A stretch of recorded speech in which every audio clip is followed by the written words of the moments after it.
बिस्मिल्लाहिर्रहमानिर्रहीम, अस्सलाम वालेकुम। ई रोज़गार प्रोग्राम में खुश आमदीद। मैं हूं वकार Tayyab, trainer e Rozgar programme. नाज़रीन, जैसा कि आप जानते हैं कि ई Rozgar programme government of Punjab का एक प्रोजेक्ट है जिसकी मिशन स्टेटमेंट है मिनिमाइजिंग अनएम्प्लॉयमेंट, कि बेरोज़गारी का ख़ात्मा करना है थ्रू ऑनलाइन फ्रीलांसिंग।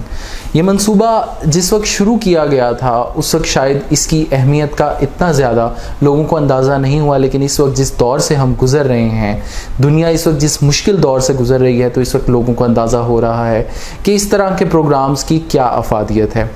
नाज़रीन, दुनिया में इस वक्त बहुत बड़ी तब्दीलियाँ आ रही हैं। दुनिया में हर 100 साल बाद एक मेजर तब्दीली आती है और 20 साल बाद छोटी छोटी ऐसी तब्दीलियाँ आती हैं जिसकी वजह से हम अपने इर्द गिर्द जो दुनिया देख रहे हैं वो मुकम्मल तौर पर बदल जाती है।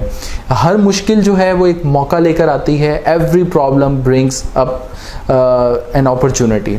तो इस वक्त ये जो प्रॉब्लम है, इस वक्त ये जो लॉकडाउन है की सिचुएशन है, इस वक्त जो करंट ग्लोबल चेंज आ रहा है, ये हमारे लिए भी कुछ मौके लेकर आ रहा है। और अगले चंद मिनटों के अंदर मैं आपको कुछ चीज़ों से मुतारिफ़ करवाऊँगा। मेरी कोशिश होगी कि मैं आपको असल में उन चीज़ों का अदराक करवाऊँ, रियलाइज़ करवा सकूँ जो आप पहले से जानते हैं, लेकिन हम कुछ वजूहात की बिना पे उनकी इम्पोर्टेंस से अभी तक नाबल्द थे। सबसे पहले तो मैं आपको ये बताना चाहता हूँ कि दुनिया की बड़ी लर्निंग वेबसाइट यूडेमी ने अभी कुछ दिन पहले एक रिपोर्ट जारी की है जिसमें 2020 की टॉप 10 स्किल्स के बारे में जिक्र किया गया। उसमें टेक स्किल्स भी हैं और सॉफ्ट स्किल्स भी हैं।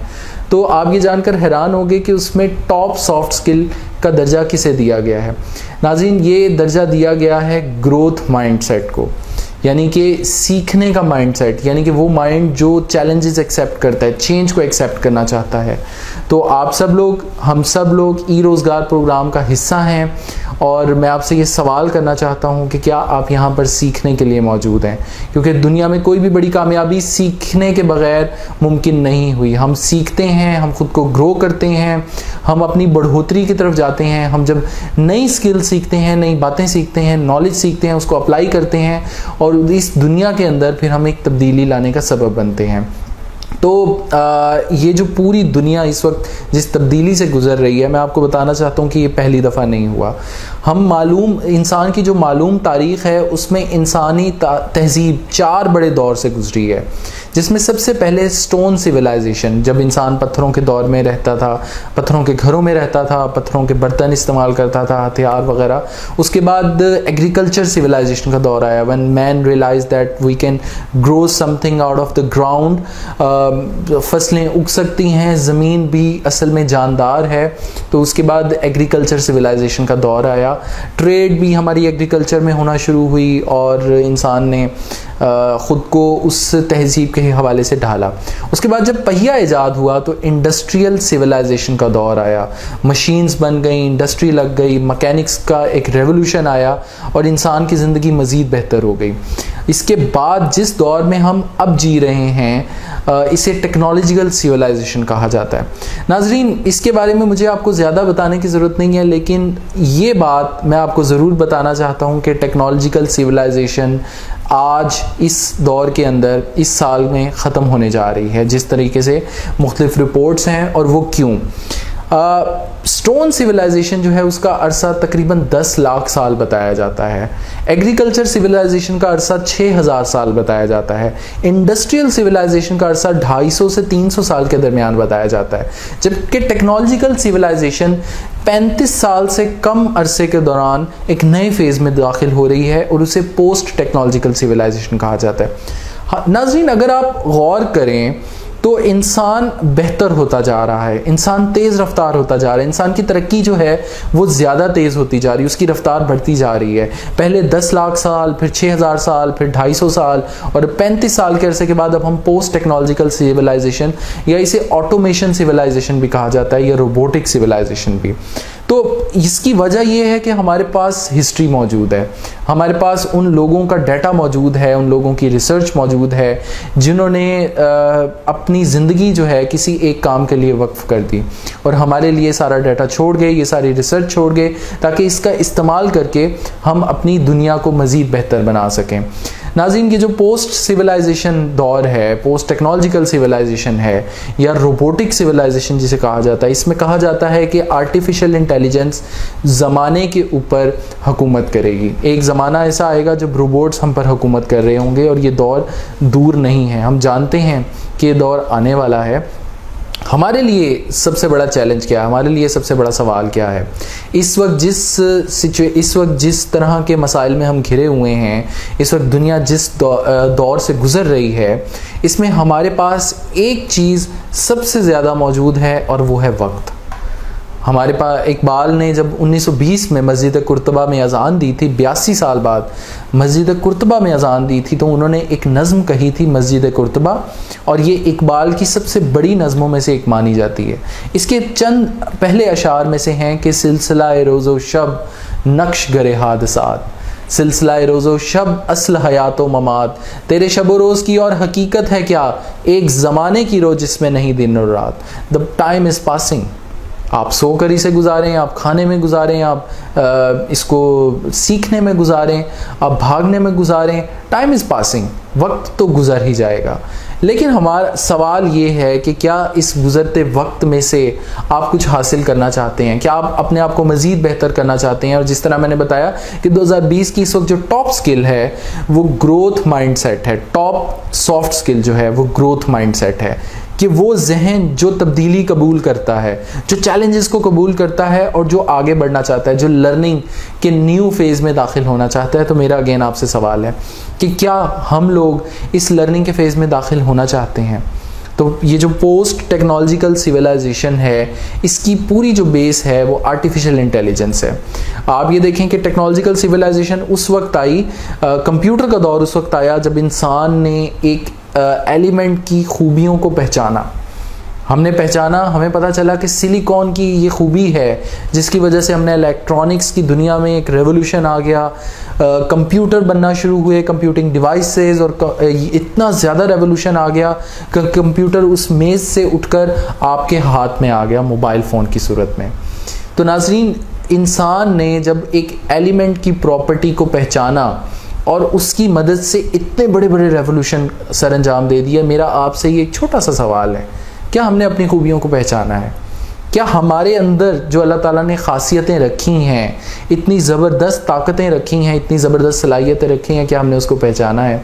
इकबाल ने इब्लीस की मजलिस शूरा में आगाज़ इस शेर से किया था, या नासिर का पुराना खेल ये दुनिया दूँ साकनाने अर्श आज़म की तमन्नाओं का खून। This universe is made up of elements. हर चीज़ जो है वो एलिमेंट से बनी है, अनासिर से बनी है। तो हमारे अंदर भी कुछ एलिमेंट्स हैं, हम कुछ खसूसियात का मजमूआ हैं। वो खसूसियात कौन कौन सी हैं, उनको पहचानें, उनको इस्तेमाल करें, और जब हम उन्हें इस्तेमाल करेंगे तो हमें पता चलेगा कि this universe is revolving around us. ये जो पूरी कायनात है, ये जो पूरी दुनिया है, ये हमारे इर्द गिर्द घूम रही है, और अगर हम अपने इर्द गिर्द नज़र दौड़ाएँ तो we are surrounded by devices. नाज़रीन, 2007 में फोर्ब्स मैगज़ीन के कवर पेज के ऊपर था कि नोकिया ने 1 बिलियन सेल फ़ोन सेल कर लिए। याद से 2007 की, याद से तकरीबन 13 साल पहले की बात है। 2012 में ये रिपोर्ट आई कि 76% अमेरिकन के पास कम से कम एक कंप्यूटिंग डिवाइस मौजूद है। उसके बाद 2013 में ये रिपोर्ट आई, उससे अगले साल ही, कि तकरीबन 26% अमेरिकन के पास लैपटॉप, टैबलेट और मोबाइल फ़ोन मौजूद है। उसके बाद जो अब पिछले साल 2019 की रिपोर्ट है, उसके मुताबिक दुनिया के 4.5 अरब लोग इस वक्त मोबाइल फ़ोन इस्तेमाल कर रहे हैं। नाज़रीन, मेरा आपसे ये सवाल है कि ये जो कंप्यूटिंग डिवाइसेस है, हम हर तरफ से डिवाइसेस से घिरे हुए हैं, क्या ये डिवाइसेस हमें इस्तेमाल कर रही हैं या हम इन डिवाइसेस को इस्तेमाल कर रहे हैं? क्या हम अपना सारा वक्त इन डिवाइसेस को देते हैं, या जो हम वक्त इन पर सर्फ कर रहे हैं उनकी वजह से हम कुछ इतना अपने आप को ग्रो भी कर रहे हैं, सीख भी रहे हैं, और उसके साथ कमा भी रहे हैं, उससे कुछ हासिल कर रहे हैं जो हमारे ना सिर्फ प्रेजेंट को बेहतर करे बल्कि हमारे आने वाले वक्त को, हमारे फ्यूचर को भी सिक्योर करे? क्योंकि ये बात तो अब मुख्तलिफ रिपोर्ट्स में और दुनिया के बड़े बड़े फोरम्स जो हैं उन दुनिया के बड़े बड़े जो दिमाग हैं वो इस पर सर जोड़े बैठे हैं कि ये जो लॉकडाउन की सिचुएशन है, जो प्रॉब्लम्स इस वक्त हम फेस कर रहे हैं, दुनिया इस वक्त बाहर जाना चाहती है। आप मुझे सुन रहे हैं घर पर इस वक्त मौजूद, और आप ये चाहते हैं कि आप इस वक्त घर से बाहर निकलें, आप ट्रैवलिंग करें, आप एक्सप्लोर करें, आप दोस्तों से मिलें, लेकिन ये चैलेंज नहीं है। मैं आपको ये बताना चाहता हूँ कि अगले चंद महीनों, अगले चंद दिनों में, चंद हफ्तों में इंशाल्लाह ख़त्म होने वाली ये सिचुएशन। लेकिन चैलेंज ये नहीं है। चैलेंज ये है कि जब ये सिचुएशन ख़त्म होगी और हम दुनिया में बाहर जाएंगे तो हम इस दुनिया को बिल्कुल मुख्तलिफ पाएंगे। हम जैसा कि देख रहे हैं कि इस वक्त मटेरियल जो है उनकी डेविएशन हो रही है, उनके प्राइसेस गिर रहे हैं, और जिस चीज़ की प्राइस अप हो रहे हैं वो डाटा है।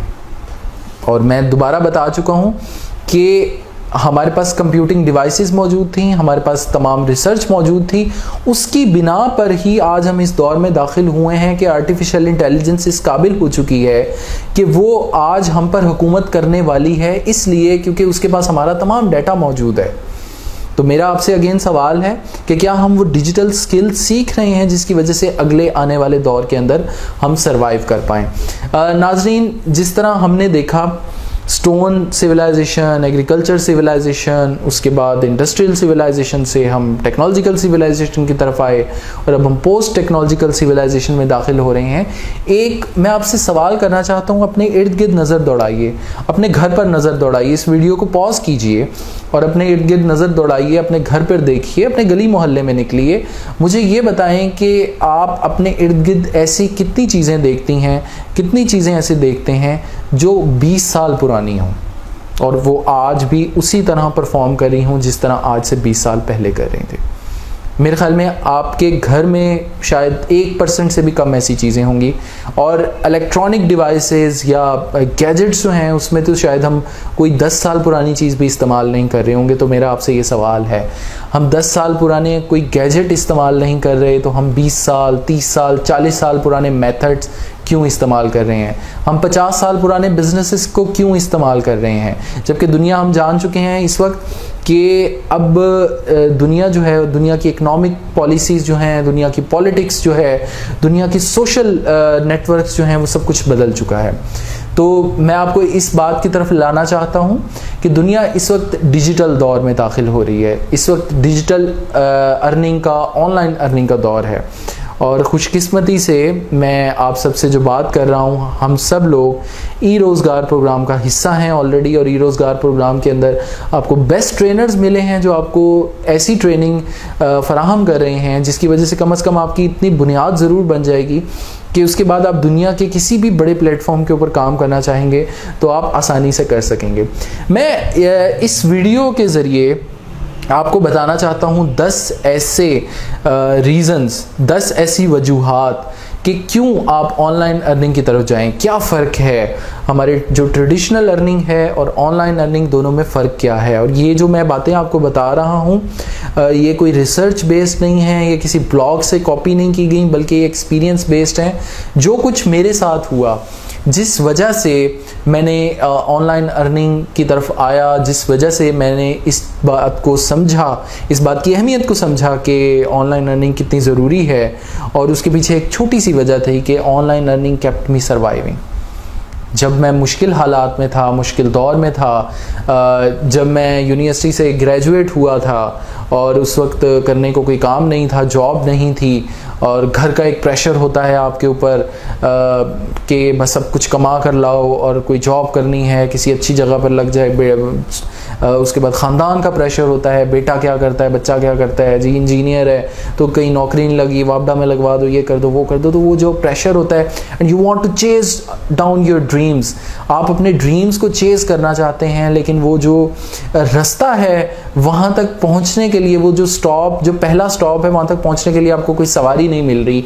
तो उस वक्त आपके हाथ ये रास्ता आता है, मेरे हाथ ये रास्ता आता है। मैंने क्रिएटिव डिज़ाइनिंग ऑलरेडी सीख रखी थी, और उसके बाद जब मुझे इसका पता चला फाइवर का, अपवर्क का, तो इसके ऊपर अकाउंट बनाया और इसके ऊपर थोड़ा थोड़ा करके काम करना जब शुरू किया, वो थोड़े थोड़े जो पैसे आए, तो आप समझ लें कि वो जो प्यासे को पानी की जो एक बूंद मिलती है, और वो जो उस पानी का, उस कतरे का अंदाज़ा आपको तब होता है जब आप सख्त प्यासे होते हैं, पूरे दिन के प्यासे। जिस तरह कल इंशाल्लाह या परसों रमज़ान शुरू हो रहा है, तो वो जो पूरे दिन रोज़ा रखने के बाद वो पहला घूंट आपके हलक से नीचे उतरता है, तो उसकी जो आपको अहमियत का अंदाज़ा होता है। मेरे लिए ये जो अर्निंग थी, ऑनलाइन अर्निंग, मेरे लिए बिल्कुल वही काम उसने किया कि जितना इतना ज़्यादा मुश्किलात में घिरा हुआ इंसान और उसको एक रास्ता मिल जाए, तो उसके बाद मैंने कभी पीछे मुड़कर नहीं देखा। इकबाल ने कहा था, हादसाते गम से है इंसान की फितरत को कमाल, गाज़ा है आईना दिल के लिए गर्दे मलाल। तो ये जो हादसाते गम से इंसान की फितरत को कमाल, ये वो जो वहाँ से सफ़र शुरू हुआ, उस सफ़र का शाखसाना है, उस सफ़र का ये रिज़ल्ट है कि यहाँ पे मैं आज आपके सामने मौजूद हूँ और इतने कॉन्फिडेंस के साथ बात कर रहा हूँ। वरना यकीन जानिए, मुझे पूरा यकीन है कि आप लोग जो मेरी बात सुन रहे हैं, you are more equipped with skills than me. मतलब मुझसे आप बहुत ज़्यादा स्किलफुल होंगे। आपको मेरी स्टोरी नहीं मालूम, हर शख्स की स्टोरी डिफरेंट है। हमने बस ये सवाल करना है कि क्या हम अपनी स्टोरी को इस काबिल बनाना चाहते हैं कि दुनिया उसको सुनना चाहे।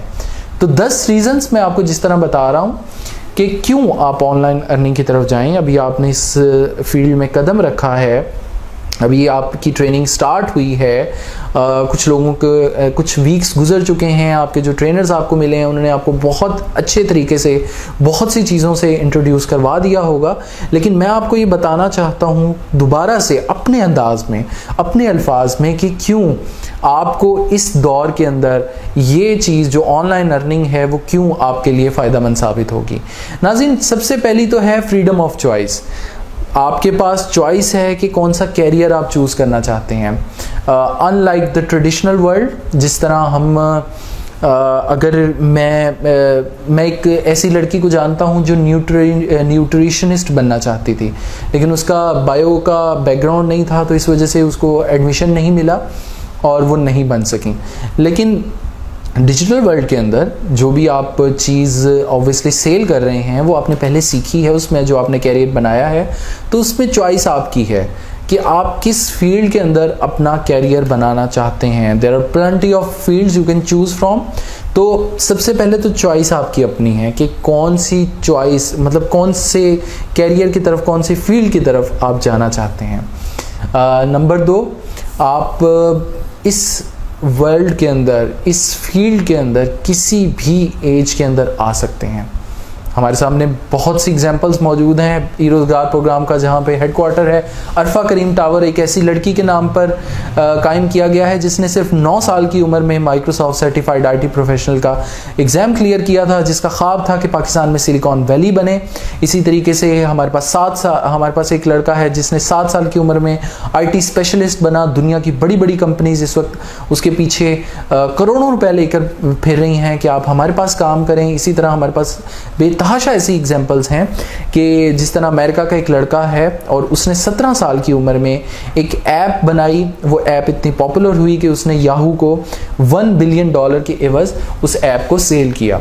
हमारे पास ये तमाम एग्जांपल्स मौजूद हैं। एज डजंट मैटर, क्योंकि इसके लिए आपको किसी फॉर्मल एजुकेशन की ज़रूरत नहीं। This is the third reason कि why you should choose online earning, कि किसी भी तरह की इसमें फॉर्मल एजुकेशन की ज़रूरत हमें नहीं पड़ती। आपको यूनिवर्सिटी जाने की ज़रूरत नहीं, कॉलेज से किसी डिग्री की ज़रूरत नहीं है, क्योंकि दुनिया की जो 100 बड़ी कंपनीज़ हैं उन्होंने डिग्री की रिक्वायरमेंट को ही ख़त्म कर दिया है। इसका मतलब ये नहीं कि नॉलेज की ज़रूरत नहीं है, स्किल्स की ज़रूरत है, नॉलेज की ज़रूरत है, लेकिन किसी पीस ऑफ पेपर की ज़रूरत नहीं जो ये सर्टिफाई कर सके कि आप यहाँ से एजुकेशन हासिल कर चुके हैं। ये बड़ी क्रिटिकल बात है। आपको दुनिया सिर्फ एक सवाल करती है, दुनिया के बड़े जो HR मैनेजर्स हैं वो आपसे सिर्फ एक सवाल करते हैं, व्हाट यू कैन डू, आप क्या कर सकते हैं, आपके पास कौन सी ऐसी स्किल है जिसकी वजह से आप इस कंपनी में अपनी जो खिदमात फराहम करेंगे इस कंपनी को बेहतर बना सकते हैं। तो आपकी जो एजुकेशन है वो इस तरह की होनी चाहिए, आपकी स्किल्स जो हैं, आपका नॉलेज इस तरह का होनी चाहिए जिसकी वजह से आप ये जो तब्दील होती दुनिया है इसमें अपना हिस्सा डाल सकें। उसके बाद 4th पॉइंट है कि योर गेम योर रूल्स। आपकी अपनी गेम आप खुद डिज़ाइन करें, आप खुद सेट करें, उसके जो मोहरे हैं आप खुद सेट करें, उनको चलना कैसे है। इसका मतलब ये कि जिस तरह मैं घर पे मौजूद हूँ, घर पे बैठ के मैं अगर काम कर रहा हूँ, आप मुझे घर पे बैठ के यहाँ से हम पता नहीं कितना दूर हैं, सैकड़ों मील हम शायद दूर हों, लेकिन मेरी आवाज़ आप तक पहुँच रही है इस गैजेट के थ्रू, इस मोबाइल फ़ोन के ज़रिए, इस लैपटॉप के ज़रिए, इस इंटरनेट के ज़रिए। तो आप घर पर बैठकर इसी तरीके से दुनिया में किसी भी कंपनी के साथ कनेक्ट होकर अर्निंग कर सकते हैं। और जाहिर सी बात है इसके ऊपर जो ई-रोज़गार प्रोग्राम में आपको ट्रेनिंग दी जा रही है तो वो सारी इसी चीज़ के ऊपर होगी कि आपने किस तरीके से अपनी जो गेम है, अपने आप को, अपनी जो वर्थ है, अपनी स्किल्स की वर्थ किस तरीके से आपने बनानी है। नेक्स्ट ये कि smart is the new hard. ये मेरा शायद आपने ये जुमला पहले भी सुना हो, लेकिन जिस तरह पहले कहा जाता था कि हार्ड वर्क, जहाँ पे आप हार्ड वर्क करते हैं तो वहीं पे आप कामयाब होते हैं, बिल्कुल हार्ड वर्क है, लेकिन आपको ये बात भी जाननी है कि वो दौर अब गया जहाँ पे आपको उस चीज़ को घसीट कर ही लेके जाना पड़ता था। अब आप उस पर आपको मेहनत अगर करनी है तो वो यहाँ से दिमाग से करनी है। आपको एक स्ट्रैटेजी बनानी है कि किस तरह से आप उस मेहनत को कम कर सकते हैं, अपनी एफर्ट्स को कम करके और इनपुट ज़्यादा ले सकते हैं। इसका मतलब ये नहीं कि आप काम कम करें। जैक मा आज भी 16 घंटे काम करता है, बिल गेट्स रिटायर हो गया, उसके बावजूद वो 16 घंटे काम करता है। क्यों? आपको काम इस तरह से करना है कि जितने घंटे आप यहाँ पे दे रहे हैं, जितना काम आप कर रहे हैं, वो ज़्यादा प्रोडक्टिव बने। इसका मतलब है स्मार्ट वर्क। इसका मतलब ये नहीं है कि आप हार्ड वर्क ना करें, इसका मतलब है कि आप स्मार्ट वर्क करें कि आप जितना इनपुट दे रहे हैं उसके बदले में आपको आउटपुट ज़्यादा बेहतर तरीके से मिले। और अगला जो इसका फ़ायदा है, अगला जो इसका रीज़न है वो मुझे बहुत पसंद है। ये हम सोच के बारे में भी, जिस तरह अभी हमने ग्रोथ माइंडसेट के हवाले से बात की, तो उस हवाले से मैं एक बात कहता हूँ कि think globally and act locally. आप दुनिया की जो बड़ी कंपनीज़ हैं, मैं हमेशा कहता हूँ अगर आप कोई स्टार्टअप अपना लेकर आ रहे हैं मार्केट में, कोई कंपनी स्टार्ट कर रहे हैं, कुछ भी ऐसा आपका आइडिया है, तो आपका गोल होना चाहिए एक तो सर्व करना लोगों को, और ये आपका गोल होना चाहिए कि दुनिया की जो 500 बड़ी कंपनीज़ हैं आपको वहाँ तक पहुँचना है। लेकिन उसके लिए स्टार्ट आपको यहीं से करना पड़ेगा जहाँ पर आप मौजूद हैं। तो जहाँ पे आप मौजूद हैं वहाँ पर बैठे हुए आप दुनिया भर की कंपनीज़ के साथ काम कर सकते हैं। आप में से किसी का ख्वाब है माइक्रोसॉफ्ट के साथ काम करना, फेसबुक के साथ काम करना, गूगल के साथ काम करना। आप दुनिया की बड़ी कंपनीज़ के साथ इस तरीके से काम कर सकते हैं कि आप अपनी स्किल्स जो हैं फ्रीलांसिंग प्लेटफॉर्म्स के थ्रू और उनको आउटसोर्स कर सकते हैं, उनको भेज सकते हैं, वो आपकी स्किल से फ़ायदा उठाकर और अब आपका नाम जो है वो उन कंपनीज़ तक पहुंच सकता है। इसकी बहुत सारी एग्जांपल्स हैं। उसकी एक बड़ी एग्जांपल जो है वो गूगल के इस वक्त जो करंट सीईओ हैं सुंदर पिचाई, उनकी एग्जांपल है। उसकी आप स्टोरी पढ़ें तो आपको अंदाज़ा होगा कि किस तरह इंडिया के एक छोटे से गांव से तालीम हासिल करने वाला एक लड़का और एक बेहद गरीब घराने से ताल्लुक़ रखने वाला एक लड़का किस तरह दुनिया की सबसे बड़ी कंपनी का सीईओ बनता है सिर्फ अपनी स्किल की बेसिस पे। और अगला ये है कि जो अगला रीज़न है, उससे पहले मैं आपको एक मज़ेदार कहानी सुनाना चाहता हूँ मेरे एक दोस्त की। वो दोस्त भी यहाँ पर रोज़गार में इस वक्त ट्रेनर हैं। हम फ्राइज़ खाने का हमें बहुत शौक़ है, यकीनन आप में से बहुत से लोगों को होगा। तो हम एक दिन एक यहाँ मुल्तान में मशहूर जगह है वहाँ से बैठे फ्राइज़ खा रहे थे और अगले कुछ दिनों बाद बकरा ईद आने वाली थी। आज से तकरीबन 5-6 साल पहले की बात है। तो हम सब घर के अपने प्रॉब्लम्स डिस्कस कर रहे थे, फाइनेंशियल स्टेटस वगैरह ये पूछ रहे थे कि क्या लोगे, बकरा लोगे या गाय लोगे या क्या लोगे। तो उसने भी बात की। वो चिप्स खाता खाता अचानक को कहता है यार मुझे ये याद आया, मैंने तो इस बात तो बकरा ईद है, तो उसके लिए मुझे घर जो जानवर है उसके लिए पैसे देने हैं, तो मुझे इसका मतलब एक्स्ट्रा कमाना पड़ेगा। तो हमने कहा हाँ ठीक है, मतलब कहाँ से एक्स्ट्रा कमाओगे? कहता है 1 मिनट। उसने मोबाइल निकाला, मोबाइल पर उसने अपना कैलकुलेटर ऑन किया, कहता है इतने मुझे पैसे रेंट के लिए चाहिए, इतने जानवर के लिए चाहिए, इतने कपड़ों के लिए चाहिए, और उसने टोटल हिसाब लगाया तो कोई 90,000 का फिगर आया। और उसके बाद उसने कुछ 1-2 इस तरह कैलकुलेशन किया और उसने कहा हाँ ठीक है 15 दिन की मार है। मैंने कहा क्या 15 दिन की मार है? कहता है यार 15 दिन के अंदर मतलब ना ये पैसे अरेंज हो जाएंगे। हमने कहा कहाँ से? तो उसने कहा कि फाइवर के ऊपर मैंने इतने इतने प्रोजेक्ट्स लूँगा और इतने अमाउंट के प्रोजेक्ट्स लूँगा इतने दिन के अंदर, और मेरे पैसे जो हैं ये इतने पूरे हो जाएंगे। वो पहला दिन था जब मैंने फाइवर के बारे में सुना था। तो 15 दिन बाद मैंने उससे जब पूछा तो एग्जैक्टली उतने ही पैसे उसकी जेब में थे। उसने जितना काम किया उतने ही पैसे उसकी जेब में आए। ये दुनिया के बड़े लोगों की ये बात भी है कि वो जितना कमाना चाहते हैं उतना ही वो एफर्ट करते हैं और वो कमा लेते हैं। अगर आप किसी ट्रेडिशनल बिजनेस के अंदर हैं या आप जॉब के अंदर हैं तो कभी ऐसा नहीं हो सकता कि जो आपके खर्चे हैं उसके हिसाब से आपकी इनकम हो। अगर आप एक्स्ट्रा इनकम में जाना चाहते हैं तो उतनी एफर्ट आप पुट करें। इनकम ऑफ योर चॉइस ये एक बहुत बड़ी रीज़न है कि जितने ज़्यादा प्रोजेक्ट्स आप करेंगे, जितनी ज़्यादा आपको अर्निंग, जितनी जेब में आपको अपने पैसे चाहिए, आप उतने उसमें एफर्ट्स पुट करें, उतना टाइम उस जगह को दें। फ्रीलांसिंग के थ्रू आप उतने पैसे कमा सकते हैं। और यहीं से अगर हम आगे बढ़ें, यहीं से एक और रीज़न हमें मिलता है। ये रीज़न मेरे फ्रीलांसिंग को अभी तक एज ए प्रोफेशन चूज़ करने की सबसे बड़ी वजह मेरी भी यही है। और अगर आप अगर आप जाएं बाहर रोड के ऊपर, अभी तो ट्रैफिक नहीं है, ये प्रैक्टिस लेकिन कभी कीजिएगा जब हमारी ये ट्रैफिक जो है वो दोबारा शुरू हो जाएगी, तो ज़रा किसी मशहूर चौक के ऊपर खड़े होकर देखिएगा, ट्रैफिक जहाँ पे बहुत ज़्यादा हो, और वहाँ पे ज़रा गौर से कभी देखिएगा। किसी बाइक को आते जाते देखिएगा, किसी गाड़ी में बैठे हुए शख्स को देखिएगा, किसी लैंड क्रूज़र में बैठे हुए किसी शख्स को देखिएगा, किसी रेडी वाले को देखिएगा, किसी दुकान वाले को देखिएगा। सबके चेहरों पर आपको कोई ना कोई परेशानी ज़रूर नज़र आएगी। अजीब सी एक टेंशन में हैं हम लोग, अजीब सी परेशानी है हम सबकी हमारी ज़िंदगियों में, और वो यही है कि हमारा वक्त भागता जा रहा है और उससे जो हम करना चाहते हैं वो हम कर नहीं पा रहे। तो फ्रीलांसिंग का जो सबसे बड़ा फ़ायदा है वो यही है कि आप जो वक्त है वो आपका अपना है। मैं काम नहीं करना चाहता आज, मेरे घर में कोई फंक्शन है, मुझे अपनी फैमिली को टाइम देना है, या कोई भी ऐसी खुदा न खास्ता इमरजेंसी है, मैं लैपटॉप बंद करूँगा, ठीक है, मुझे आज काम नहीं करना। My time is my time, I am my own boss. मैं अपना बॉस खुद हूँ। मुझे किसी और को जो वक्त देना है वो अपनी मर्ज़ी से देना है। और ये बात आपको शायद तब समझ आएगी जब आप कभी अपनी फैमिली के साथ बैठकर देखें, अपनी माँ के पास बैठकर देखें, अपने वालिद साहब के पास बैठ के देखें, उनको वक्त देकर। और अगर आप शादीशुदा हैं, अपनी बेगम के पास बैठें, अपने बच्चों के पास बैठें, आपको अंदाज़ा होगा कि उनको जो आप वक्त दे रहे हैं वो दुनिया का सबसे कीमती वक्त है। क्योंकि हर चीज़ जो है वो दौलत से ख़रीदी जा सकती है, वक्त जो हमने उनसे काटा है वो कभी वापस नहीं आ सकता।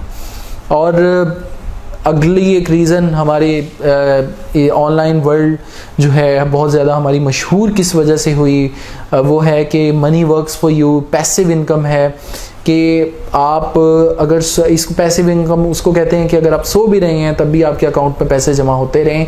इसकी बहुत सारी एग्जांपल्स हैं, बहुत सारी ऐसी स्किल्स हैं जिसकी मदद से अगर आप एक दफ़ा अपना बिज़नेस इस्टेब्लिश कर लीजिए, अपना फ्रीलांसिंग के थ्रू या अपनी डिजिटल वर्ल्ड के अंदर आप अपना बिज़नेस अगर इस्टेब्लिश कर लेते हैं, अपना कैरियर इस्टेब्लिश कर लेते हैं, तो उसके बाद इनकम जो है वो पैसिव इनकम बन जाती है। यानी कि उसके बाद आपको काम नहीं करना पड़ता।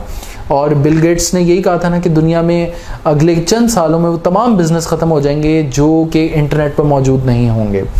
और उसकी सबसे बड़ी एग्जांपल्स है डिजिटल मार्केटिंग कि जिस तरह यूट्यूब है, यूट्यूब पे अगर आप मेरी कोई वीडियो देख रहे हैं या किसी और की वीडियो आप देख रहे हैं तो हम जाने अनजाने में उसके अकाउंट में असल में उसकी इनकम में इजाफा कर रहे होते हैं, और हम उसके जाने बगैर, यानी कि हमने एक दफ़ा एफर्ट्स पुट कर दी और उसके बाद उसका आउटपुट जो है वो हमें फ्रीक्वेंटली मिलती रहेगी। मतलब ऐसा नहीं होगा कि जिस तरह एक मैंने ईंट उठाई है या एक दिन की मैंने मजदूरी की है तो एक दिन के ही मुझे पैसे मिलेंगे। अगर मैं एक दिन काम करता हूँ तो हो सकता है उसका फल जो है वो मैं अगले कई महीनों तक खा सकूं। तो ये पैसिव इनकम है, ये इसका बहुत बहुत बड़ा फ़ायदा है कि हम यहाँ पे जो एफ़र्ट्स हमें पुट करनी पड़ती हैं अपने बिज़नेस के अंदर या अपनी जॉब के अंदर, वो हमारी जो एफ़र्ट्स हैं वो सब ग्रेजुअल एफ़र्ट्स होती हैं, यानी कि जितनी एफ़र्ट्स हम पुट कर रहे हैं उतना ही हमें रिटर्न मिल रहा है, जबकि ऑनलाइन वर्ल्ड के अंदर एक्सपोनेंशियल एफ़र्ट्स हैं। आप इस वक्त दुनिया जो है वो एक्सपोनेंशियल बिजनेसेस की तरफ जा रही है, और बिज़नेस की जहां हम बात करते हैं, ऑनलाइन अर्निंग की हम बात करते हैं, तो इसका एक सबसे बड़ा फ़ायदा आप मेरी अगर बात को सुन रहे हैं, आपने अपनी एजुकेशन में बहुत ज़्यादा इन्वेस्ट किया है, आपके इर्द गिर्द लोग होंगे, आपका कोई छोटा भाई छोटी बहन होगी, आपके फ्रेंड्स होंगे, आपके इर्द गिर्द मोहल्ले में ऐसे लोग होंगे जिन्होंने अभी आपकी उम्र को पहुंचना है, जिन्होंने अभी उस सब से गुजरना है जहां पर आप इस वक्त मौजूद हैं। तो उनके लिए एक ये ज़बरदस्त रीज़न है, उनको आप बता सकते हैं, उनके लिए एडवाइस है कि इस बिज़नेस को स्टार्ट करने के लिए, इस कैरियर को स्टार्ट करने के लिए जो इन्वेस्टमेंट चाहिए वो सिर्फ आपका टाइम है। कितनी मज़ेदार बात है कि हमें कोई अगर एक रेहड़ी भी लगानी है, हमें कोई छोटा सा कोई भी बिज़नेस करना है, तो उसमें हमें पैसे लगाने पड़ते हैं। यकीनन इसमें अगर आप समझते हैं कि सीखने पर भी तो पैसे लगाने हैं, लेकिन वो पैसे आप अपनी ज़ात पर लगा रहे हैं। हम खाने पर भी पैसे लगाते हैं, हम कपड़ों पर पैसे लगाते हैं, हम अपने आप को खूबसूरत बनाने पर पैसे लगाते हैं, तो हम खूबसूरत नज़र आने पर पैसे लगाते हैं, खूबसूरत होने पर क्यों नहीं पैसे लगाते। किसी ने कहा था कि खूबसूरत दिखने के लिए ज़रूरी है कि खूबसूरत कपड़े पहन लो, और खूबसूरत होने के लिए ज़रूरी है कि खूबसूरत ख़यालात को पहन लो। तो ये जो खूबसूरत ख़यालात हैं ये लर्निंग से आते हैं, स्किल से आते हैं। ये जो ऑनलाइन वर्ल्ड है, ऑनलाइन लर्निंग के लिए सबसे ज़रूरी चीज़, आप अपनी जो इन्वेस्टमेंट कर रहे हैं वो आप अपनी स्किल्स की इन्वेस्टमेंट कर रहे हैं। अपनी स्किल्स में इन्वेस्ट करें, टाइम को इन्वेस्ट करें, नॉलेज में इन्वेस्ट करें, और ये जो इन्वेस्टमेंट है ये आपको अगले कई सालों तक और शायद आपकी अगली कई नस्लों तक आपको फ़ायदा देती रहेगी। ये बहुत सारे रीज़न्स हो सकते हैं, ये मेरे कुछ रीज़न्स हैं, पर्सनल मेरे कुछ रीज़न्स हैं। ये मैं जब ये वीडियो बनाने के बारे में सोच रहा था तो उस वक्त मैं ये सब चीज़ें लिख रहा था, और लिखते हुए मुझे ये बातें सारी, मेरा वो जो दौर गुज़रा है, मेरे दोस्तों का दौर गुज़रा है, जो हमने एक्सपीरियंसेस किए हैं वो सब मुझे याद आ रहे थे। तो मैंने सोचा कि ये आपके साथ शेयर करता चलूँ। और अब अगर मैं कुछ एडवाइसेस आपके साथ शेयर करूँ तो दुनिया की इस वक्त जो टॉप स्किल्स हैं, टेक स्किल्स हैं, हमें उनको सीखने की ज़रूरत है। हमें आर्टिफिशियल इंटेलिजेंस सीखने की ज़रूरत है, हमें एल्गोरिथम्स सीखने की ज़रूरत है, हमें डिजिटल मार्केटिंग सीखने की ज़रूरत है। दुनिया इस वक्त, अगर मैं आपसे कहूँ कि ये मेरा मोबाइल फ़ोन, ये जो आपका मोबाइल फ़ोन है आपके हाथ में, ये दुनिया की एक बहुत बहुत बड़ी ताकत है। मैं आपसे अगर ये बात पूछूं कि अगर आप ये सोच रहे हों इस वक्त पूरी दुनिया जो है वो एक लॉकडाउन की सिचुएशन में है, और दुनिया के 2 अरब लोगों ने इस वक्त मोबाइल फ़ोन अपने हाथ में उठा रखा हो, और उनकी स्क्रीन पर एक मैसेज पॉप अप करे, वो मैसेज किसी भी चीज़ के बारे में हो, तो आप इस बात को श्योर शॉट की कह सकते हैं, आपके पास 100% इस बात की गारंटी मौजूद है कि आपका मैसेज 2 अरब लोगों तक पहुंच चुका है। ये टेक्नोलॉजी का एक बहुत बड़ा फ़ायदा है, डिजिटल मार्केटिंग का एक बहुत बड़ा फ़ायदा है। आपके पास एग्जैक्ट फैक्ट्स होते हैं, आपके पास आपकी एग्जैक्ट टारगेट ऑडियंस होती है, एग्जैक्ट रीच होती है। तो डिजिटल वर्ल्ड के अंदर, क्योंकि जैसे मैं बता चुका हूँ ये सारा काम डाटा के ऊपर चलता है, हमारे पास डाटा मौजूद है, और आप अपने बिजनेस को मार्केटिंग का एक ही असूल है, मार्केटिंग की एक ही डेफिनेशन है, वो ये है कि मैं अपने बिजनेस को ज़्यादा लोगों तक पहुंचाना चाहता हूं। तो मेरे पास ये टूल्स मौजूद हैं, फ्री ऑफ कॉस्ट टूल्स मौजूद हैं। फेसबुक मौजूद है मेरे पास, यूट्यूब मौजूद है, गूगल मौजूद है, ये फ्री ऑफ कॉस्ट टूल्स हैं। तो इनको हमें सीखना है, और ये ट्रेनिंग के दौरान मैं आपको यकीन दिलाता हूँ कि ये सब टूल्स जब आप सीखेंगे, मैंने 3 साल से ई रोज़गार प्रोग्राम से जुड़ा हुआ हूँ, मैंने ज़िंदगियाँ बदलते देखी हैं, बहुत सी उन स्टोरीज़ का मैं खुद क्योंकि हिस्सा रहा हूँ। आई एम अ ट्रेनर, और I am a proud trainer e Rozgar program का, और मैं सर्व जिस तरीके से कर रहा हूँ यहाँ पे, तो मैंने वो ज़िंदगियाँ बदलते देखी हैं, और मैं जानता हूँ उनकी कहानियाँ क्या हैं।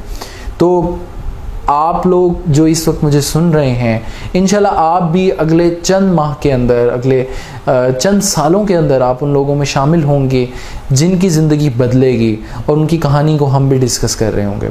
तो ये जो टेक स्किल्स हैं, टॉप टेक स्किल्स हैं, 3 डोमेन्स में जिस तरह आपको ट्रेनिंग दी जा रही है, उनको सीखें। डिजिटल मार्केटिंग सीखें, क्रिएटिव डिज़ाइनिंग सीखें, प्रोग्रामिंग लैंग्वेजेस सीखें। जदीद इस वक्त हमें अच्छे प्रोग्रामर्स की पाकिस्तान को बहुत ज़्यादा ज़रूरत है।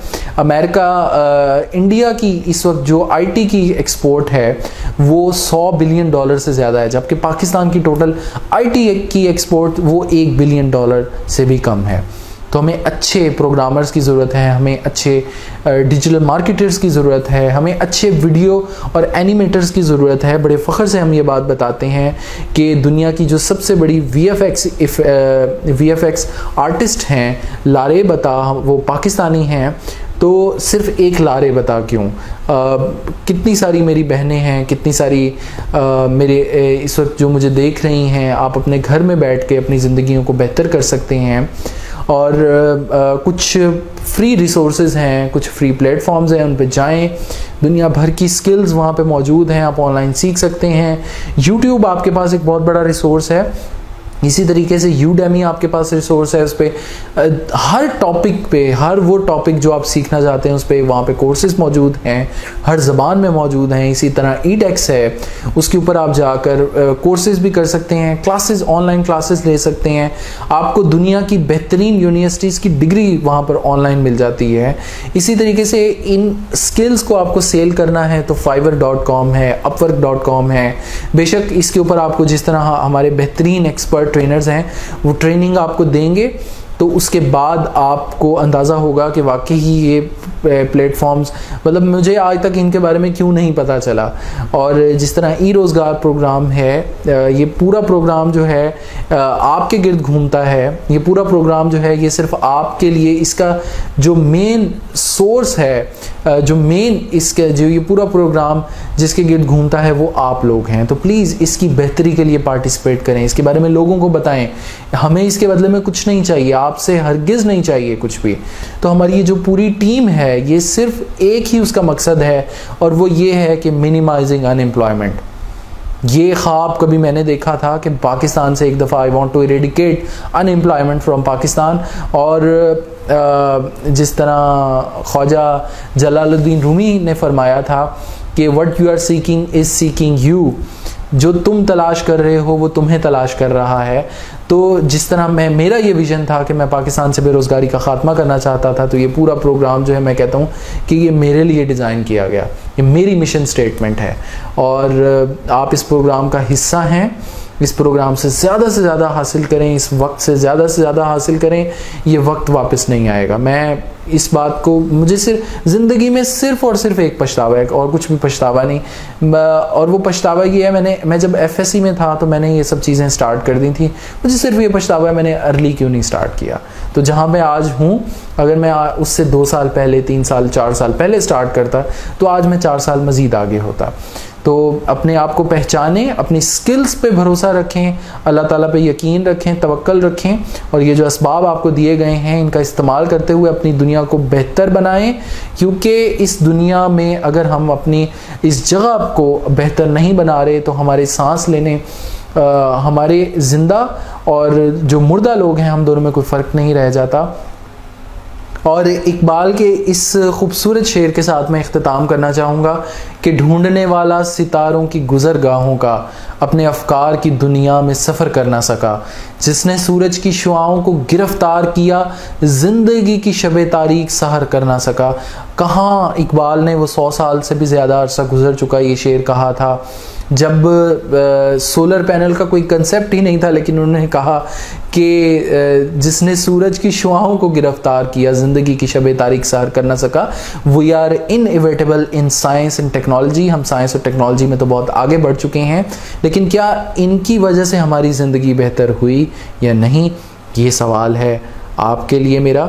अपना ख्याल रखिएगा, अपने इर्द गिर्द अपने लोगों का ख्याल रखें, अपने वालिदैन का ख्याल रखें, और इस वक्त से ज़्यादा बेहतरी की उम्मीद भी रखें और अपने आप को मज़ीद बेहतर बनाते रहें। अल्लाह ताला हम सब का निगहबान हो। अल्लाह हाफ़िज़।